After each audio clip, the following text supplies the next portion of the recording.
ओम नमः शिवाय। हर हर महादेव। भद्रायु एक बहुत ही तेजस्वी राजकुमार थे। भगवान शिव ने ऋषभ रूप से उनके ऊपर अनुग्रह किया था। उन्हीं राजा की परीक्षा लेने के लिए भगवान शिव जी द्विजवेश्वर अवतार के रूप में प्रकट हुए थे। ऋषभ के प्रभाव से रणभूमि में शत्रुओं पर विजय पाकर शक्तिशाली राजकुमार भद्रायु राज्य सिंहासन पर आरूढ़ हुए।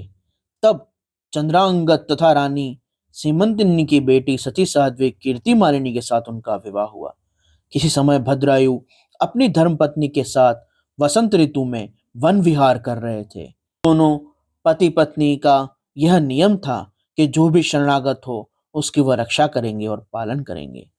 उस समय वह राज दंपत्ति धर्म में कितनी दृढ़ है, इसकी परीक्षा के लिए पार्वती सहित भगवान शिव ने एक लीला की रचना करी। भगवान शिव और शिवा उस वन में ब्राह्मण और ब्राह्मणी का रूप बनाकर प्रकट हुए। उन्होंने अपनी शक्ति से लीला पूर्वक एक मायामय व्याघ्र का निर्माण किया।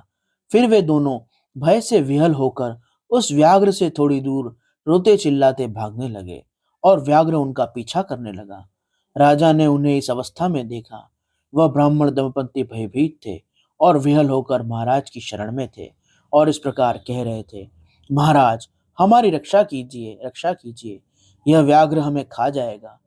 समस्त प्राणियों को काल के समान भय देने वाला यह हिंसक व्याघ्र हमें अपना आहार बनाए, इससे पूर्व आप हमें बचा लीजिए।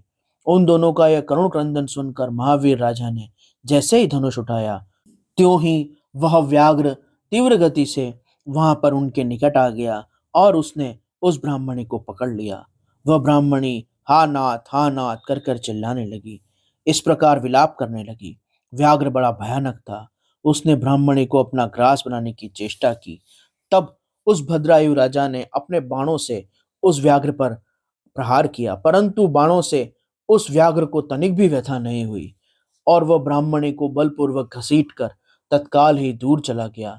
अपनी पत्नी को व्याघ्र द्वारा ले जाते हुए देखकर वह ब्राह्मण बार बार रोने लगा और भद्रायु से कहने लगा, हे राजा, तुम्हारे अस्त्र शस्त्र कहाँ हैं? दुखियों की रक्षा करने वाला तुम्हारा धनुष कहाँ है? सुना था तुम में बहुत बल है, हाथियों समान तुम ताकतवर हो। क्या हुआ तुम्हारे उस बल का? तुम्हारे शंख, खड़ग, मंत्र, तंत्र, अस्त्र, विद्या से क्या लाभ? दूसरों को क्षीण होने से बचाना एक राजा का, एक क्षत्रिय का धर्म है।